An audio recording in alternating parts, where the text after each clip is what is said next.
Maintenant, je vais faire effectivement la présentation d'un travail qui est réalisé par un groupe d'étudiants, comme tous les ans, du Master 2 de marketing. Agnès Passot a eu la gentillesse de se féliciter du partenariat avec l'IAE et le centre de recherche. Je voudrais à mon tour dire que du point de vue pédagogique, mais ça je pense que Michael le dira aussi, on se félicite énormément, et les étudiants se félicitent de ce partenariat avec Aquitem sur cette question de la fidélisation. Alors ce travail d'étudiant en préalable à la synthèse que je vais faire, il est lié au fait suivant. Les étudiants ont à repérer des articles traitant de la fidélité dans des publications scientifiques internationales. Ils font un repérage, ils font une sélection et ils font également une synthèse. Donc moi je vais faire la synthèse de cette synthèse. Je précise aussi que les travaux dont on va rendre compte sont des travaux d'avant la pandémie. Ça compte beaucoup parce qu'évidemment cette pandémie, comme on vient de le voir, a introduit des préoccupations, des attitudes et des comportements qui sont très différents. Et du reste, on pourra certainement être amené à en reparler dans les projections qu'on fait sur ce qui reste de la prise de conscience des consommateurs, du monde dans lequel on vit, des risques qui sont associés. Il y a une variable sans doute qu'il est compliqué à court terme d'identifier par rapport à ces modifications structurelles et ces modifications rémanentes, ce qui va rester dans les comportements contraints par la pandémie, mais qui pourraient être métabolisés, intériorisés par les consommateurs et perdurer. C'est certainement l'influence de la crise économique, si elle est de l'ampleur dont on parle. Il est possible aussi qu'une partie de ces aspirations soit pas toujours très compatible avec une urgence qui va être celle du pouvoir d'achat. Donc ça, c'est très compliqué à apprécier. Je pense que les États partout et les organisations internationales font tout pour que cette crise, cette pandémie, ne ressemble pas à celle de 29, mais il y a probablement malgré tout une incidence importante à envisager sur le pouvoir d'achat. Et or, l'argent dont on dispose pour inscrire son geste économique dans une conception politique, c'est pas tout à fait rien, évidemment, pour éventuellement faire barrage à ces valeurs et à ces orientations qu'on retrouvera ultérieurement, peut-être une fois que la crise économique sera passée. Donc, en ce qui concerne cette production de l'année, je vais présenter par conséquent quelques idées forces. Elles sont structurées en 7 thèmes à peu près. Il y a des premiers résultats généraux que je vais présenter sur cette année de publication scientifique qui traitent notamment de l'importance de l'expérience et de l'attachement en matière de fidélité, l'importance de certains types de produits qui expliquent également la pertinence de certains programmes de fidélisation. L'importance de la notion d'expérience en magasin sont des choses qui sont assez rebattues d'une certaine manière, mais qui sont réactualisées par les travaux sur la capacité et la volonté à revenir dans le magasin. L'importance singulière de l'engagement, une notion d'engagement dont je dirais peut-être quelques mots si j'ai le temps. La particularité digitale, un secteur plus difficile que le secteur du contact physique pour introduire de la fidélité grâce aux liens interpersonnels. Le pouvoir d'influence des médias sociaux, bien sûr. Et puis un dernier point original qui est justement l'originalité du verrouillage cognitif pour parvenir à des comportements de fidélisation de la part de la clientèle. Alors, premier point, les résultats généraux, expérience et attachement. Alors, premier résultat mis en avant par ces travaux et sélectionnés, des travaux qui montrent que les entreprises réussissent parfois mieux à acquérir de nouveaux clients grâce aux programmes de fidélité qu'à les retenir par les programmes de fidélité. Donc, je pense qu'on sera amené à en reparler. Ensuite, des travaux qui montrent que les programmes qui fonctionnent le mieux, c'est-à-dire ceux qui parviennent le mieux à l'objectif de fidélisation, sont ceux qui se fondent sur une bonne connaissance des consommateurs, c'est-à-dire la plupart du temps des travaux antérieurs qui, au regard des consommateurs de la marque ou du magasin, ont mis au jour les éléments de gratification, matériels ou symboliques, auxquels les consommateurs de la marque ou du magasin sont sensibles. Ensuite, et on revient à cette idée que l'expérience est vraiment très importante, une prime également est donnée aux programmes de fidélisation qui parviennent, grâce à ces programmes et à leur mise en œuvre, à faire vivre une expérience à la fois agréable, bien sûr, et unique. Alors, pour information, mais très vite, cette notion d'expérience en marketing dit tout simplement le fait que le consommateur n'a pas nécessairement des comportements qui sont intégralement liées au calcul, à la maximisation du billet de 10 euros ou de 50 euros dont il dispose, mais qu'il est aussi sensible à la reconduction, au fait de rééprouver des ambiances, des sentiments, des sensations, plutôt que des sentiments agréables, et que finalement une bonne partie de nos comportements sont liés à cette volonté de reproduire des choses qui nous mettent dans un état de bien-être, et pas seulement par le calcul froid. J'ai noté de l'homo economicus, c'est-à-dire cette machine économique vivante qu'on a très souvent utilisée pour décrire le consommateur. Ensuite, une notion importante, et je crois que ça a été précédemment dit, c'est vrai que les programmes qui marchent le mieux, notamment sur des marques, mais aussi sur des enseignes, sont des programmes qui associent au geste commercial un partage de valeur. Bon, les marques ont été depuis longtemps anthropomorphisées, c'est-à-dire qu'on les traite comme des individus, ce qui permet aussi d'établir un lien quasi interindividuel entre l'individu et la marque. Et cette caractéristique anthropomorphique de la marque peut aller jusqu'au système de valeurs qu'elle est supposée servir, et travailler un degré de proximité, de congruence, d'empathie avec le consommateur qui est sensible à ce discours, parce qu'il reconnaît en la marque des valeurs qui sont les siennes. Et ensuite, un point vraiment qui est presque banal, c'est l'attachement est fondamental en matière de fidélité. Les travaux de l'année traités le montrent, et cet attachement, certains travaux, on y verra, ils ne sont pas exhaustifs, mais donnent comme antécédent à cet attachement la question de la nostalgie, un peu comme si Proust restait attaché à la marque de ses madeleines de l'enfance, et également à la proximité du concept de soi. C'est-à-dire quand une marque ou un magasin ou un personnel en contact véhicule un certain type de valeur, le fait je retrouve cette idée, le fait de retrouver dans la marque quelque chose qui est proche de l'idée que l'on se fait de soi, ou de l'idée que l'on souhaiterait que autrui ait de soi, est incontestablement, d'après les études, mais les études de l'année comme des études d'années antérieures, un facteur propitiatoire à la fidélisation du client à la marque ou au magasin, par exemple, à l'enseigne. D'autres études de l'année montrent que l'expérience réussie, l'expérience d'achat ou l'expérience de magasinage a une influence positive sur l'intention de visite, de nouvelles visites ultérieures, bon, qui est à la fois très attendue, très banale, et qui explique qu'à travers ces intentions de visite nouvelles à chaque fois, on installe un chapelet d'actions de visite identiques, ce qu'on appelle au final la fidélité à une marque ou à un magasin. Alors parmi les facteurs d'attachement, j'ai cité tout à l'heure, à l'instant, la nostalgie et le concept de soi. Certaines études aussi, alors c'est une forme d'attachement affectif. Il existe aussi des formes d'attachement, c'est-à-dire de liens qui sont plus rationnels. Et ces facteurs sont la compétence perçue, à la fois de la part d'un personnel en contact dans un point de vente, mais dans un service, ce qui le rendent, ou même dans les qualités génériques qu'on associe à la marque. Et également le niveau de partage d'informations. Est-ce qu'il y a une symétrie? Est-ce qu'il y a une transparence? Et apparemment, les études montrent effectivement que le consommateur est sensible à l'idée qu'il se fait que l'information qu'on lui donne est une information transparente, qu'on ne lui cache rien. Voilà.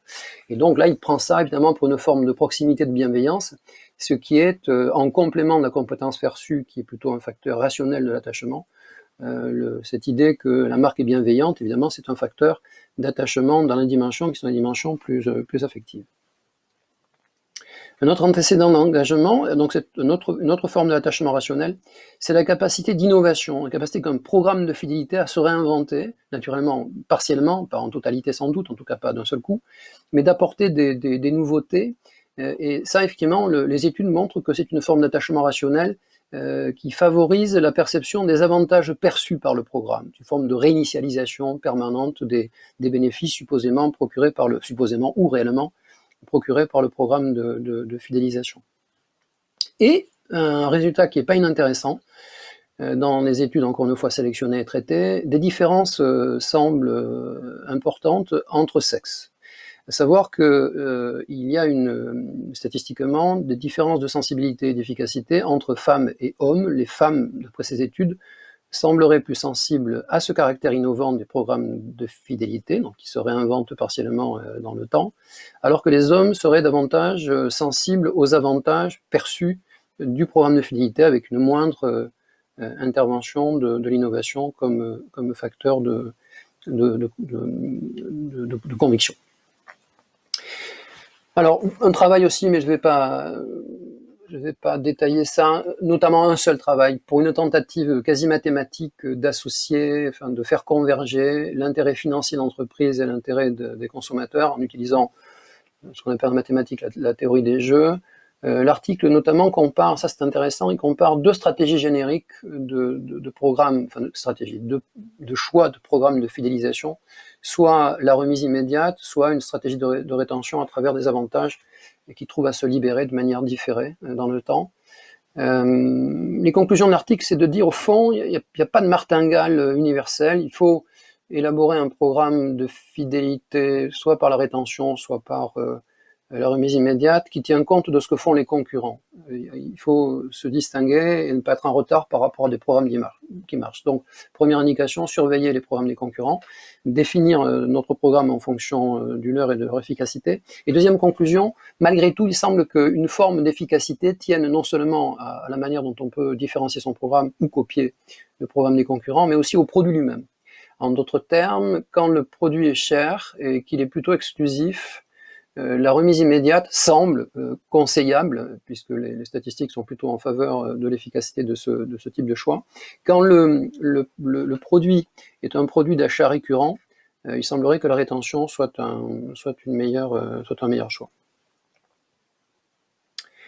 Alors on a dit que l'expérience, donc ce qu'on ressent dans la consommation d'un produit ou dans la période de fréquentation d'un point de vente, puisque cette expérience-là, ces sensations agréables qu'on a envie de reproduire, on a dit que c'était important.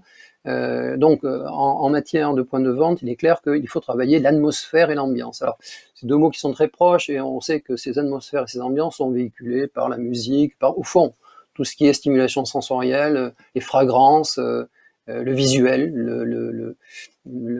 l'aménagement, l'architecture d'intérieur, les matériaux, la musique éventuellement, tout ce qui concourt finalement à un état de bien-être, on y reviendra, puisque finalement la finalité de l'expérience agréable, c'est de prédisposer le consommateur à un état de bien-être qu'il va envie de retrouver et de reproduire. Donc il faut produire de la sensation agréable, et cette sensation va se transformer en sentiment, puisqu'on on lit parfois que le sentiment est finalement quelque chose qui colle à un individu qui a créé des sensations agréables, une forme de reconnaissance qui se crée par la reconduction des sensations agréables. Et donc l'expérience est favorable à l'attachement et qui est lui-même favorable à l'intention de visite ultérieure et donc à la fidélité. Donc on a un enchaînement de choses favorables à ce comportement de fidélité finale, hein, qui est évidemment la finalité ultime d'un programme et d'une relation commerciale. Voilà.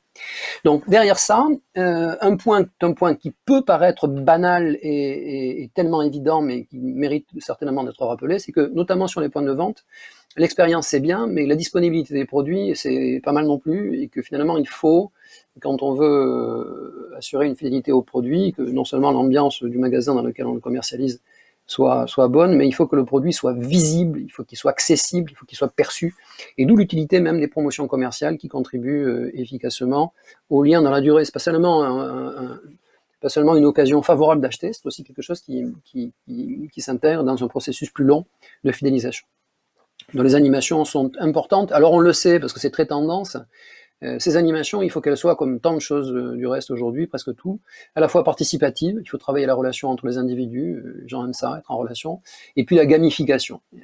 Il faut pouvoir s'amuser, faire les choses de manière agréable et en s'amusant. Il y a la solitude austère n'est pas tellement tendance, et c'est beaucoup plus la relation dans le jeu et dans le plaisir du jeu qui est savamment cultivé, puisqu'apparemment ça correspond bien à ce que les individus en situation de consommation ou d'achat recherchent. Donc le bien-être est un médiateur qui est qualifié dans les études de puissant. Donc je l'ai dit, de manière générale, cette expérience en magasin passe par un merchandising, le marketing du point de vente, pour travailler in fine la fidélisation.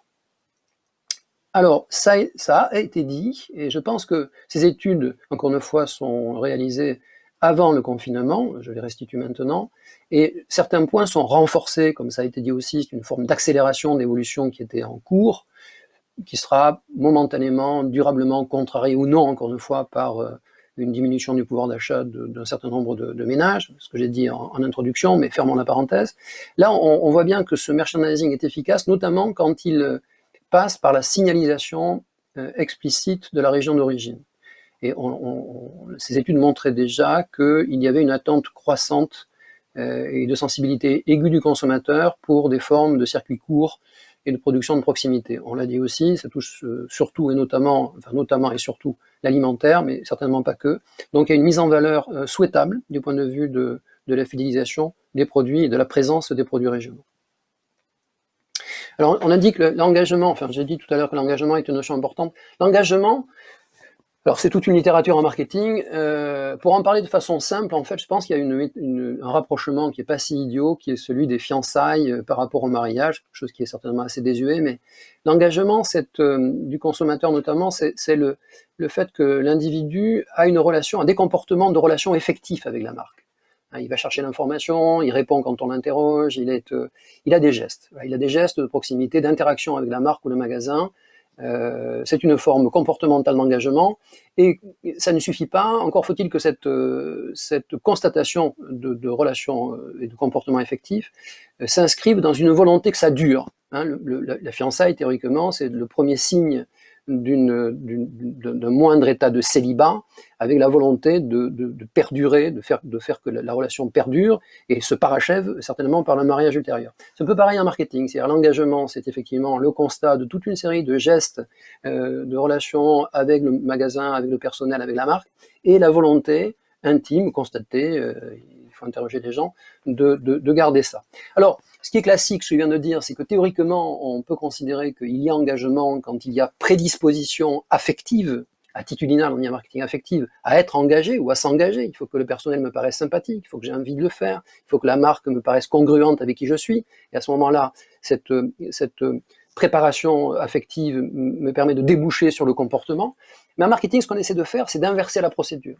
C'est-à-dire que quand on n'est pas tout à fait sûr que le travail sur l'attitude et sa composante d'affection pour la marque ou le magasin soit suffisante pour permettre l'engagement du consommateur, on essaie d'obtenir de lui des gestes avant la motivation du geste, pour que le geste lui-même et sa succession produisent l'envie de perpétuer le geste. Donc on essaie de retourner, on commence par un comportement. J'avais cité une phrase de Pascal, je crois, dans les pensées, qui dit « si vous voulez croire, commencez par prier ». C'est l'idée que le geste peut, assez paradoxalement sans doute, produire de l'affect qui est en fait la véritable matière première du geste qui va revenir.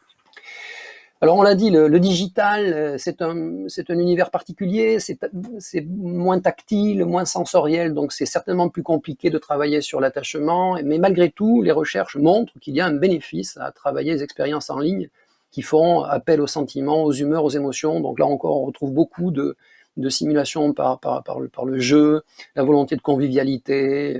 Il faut essayer de travailler comme on le peut, cette ambiance, cette atmosphère sur du digital, alors que le support est par définition un support quasi asensoriel ou à peu de choses près. Alors évidemment, importance des médias sociaux.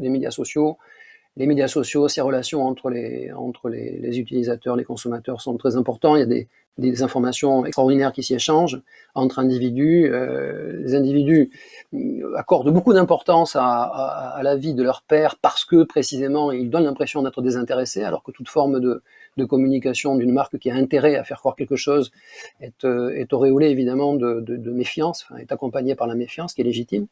Donc voilà, donc les réseaux sociaux, quand ils sont bien travaillés, permettent évidemment aux consommateurs de s'identifier aux valeurs de la marque, toujours avec le concept de soi. Et donc les marques peuvent essayer de jouer avec des célébrités qui sont capables, des people, capables d'incarner, d'endosser les valeurs que la marque veut afficher. Et donc c'est l'intérêt notamment des égéries, c'est-à-dire de ces personnalités qui portent les marques. Bon, évidemment, tout ceci a pour but de transformer l'interaction entre les consommateurs et le consommateur et la communauté des consommateurs avec une relation client-marque. Évidemment, il faut que derrière les consommateurs, la marque soit présente et que la relation entre les gens débouche sur la relation des individus à la marque.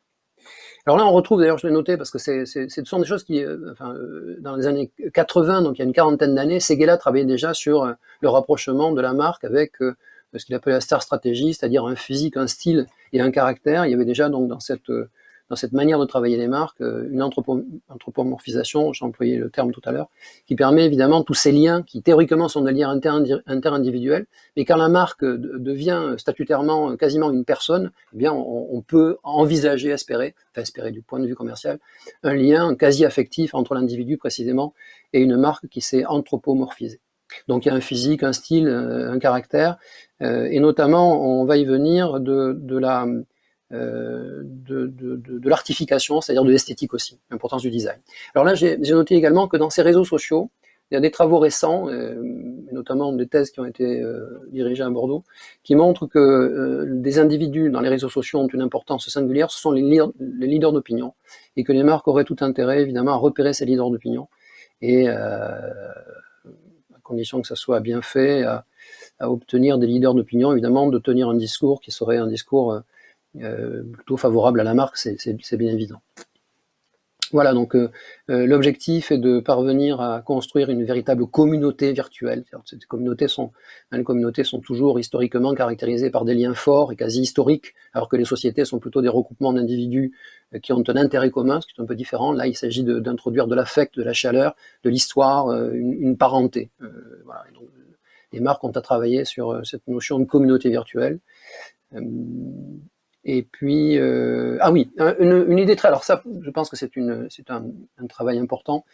Tout ça doit être fait avec beaucoup de doigté, parce que les études montrent aussi que les consommateurs sont très agacés quand l'intérêt commercial d'une marque dans les réseaux sociaux est trop évidente. Et donc, le marketing est extrêmement ductile, hein, il se transforme, et il est important que pour qu'il soit réussi, le marketing puisse se faire invisible, c'est ce que j'ai noté l'ANOGIGES, hein, qui assure l'impunité, ou voire même, pourquoi pas, anti-marketing, chaque fois que c'est de la rhétorique, hein, mais secondairement efficace, parce qu'encore une fois, les consommateurs, dans les réseaux sociaux, sont agacés par ces immixtions de marques avec des intérêts mercantiles affichés. Donc, du tact dans la mise en œuvre de procédures commerciales dans les réseaux sociaux. Et dernier point, un point aussi qui est un point original dans les travaux de recherche, et qui est pourtant relativement banal, la fidélité, c'est évidemment une affaire de choix de rester dans la consommation à un produit, à une marque ou à un magasin. Dans beaucoup de cas, les programmes de fidélité sont des programmes de rétention, hein, il s'agit de cultiver la résistance au changement. La rétention passe par le coût du changement. Beaucoup de programmes maximisent le coût du changement, c'est-à-dire d'une rupture contractuelle qui fait perdre au consommateur l'avantage qu'il a acquis par la série d'épisodes et le terme auquel il est de l'ensemble de ces épisodes cristallisés. Là, il s'agit d'ajouter au coût matériel du désengagement, donc de la rupture de contrat, il s'agit de travailler sur un coût cognitif de la rupture du contrat. Alors, qu'est-ce que c'est ce cognitif? Pour un logiciel, par exemple, c'est l'aisance qu'on finit par avoir dans un logiciel, alors que s'il faut en changer, il faut de nouveau faire l'effort de comprendre quelque chose. Quand on change de magasin, quand on va dans un magasin où on connaît les linéaires, on sait où on va aller, on optimise le temps passé pour faire ses achats. Quand on change de magasin, il faut redécouvrir où sont les produits, on a une impression de perte de temps, etc. Donc là, l'idée, elle est simple, c'est qu'il y a effectivement une forme d'efficacité dans ce qu'on peut continuer d'appeler la fidélité, à non seulement renforcer la volonté de rester client de la marque, du produit, du magasin, mais également d'accroître le coût de la rupture de ce comportement d'achat, soit d'un point de vue financier, soit ici d'un point de vue cognitif. C'est-à-dire qu'il faudrait réinventer des procédures d'achat qui seraient fatigantes a priori, et les consommateurs préféreraient rester dans les clous de ce qu'ils savent faire plutôt que de s'improviser sur des territoires vierges en termes de routine. Voilà, je crois que c'est la dernière planche. Voilà.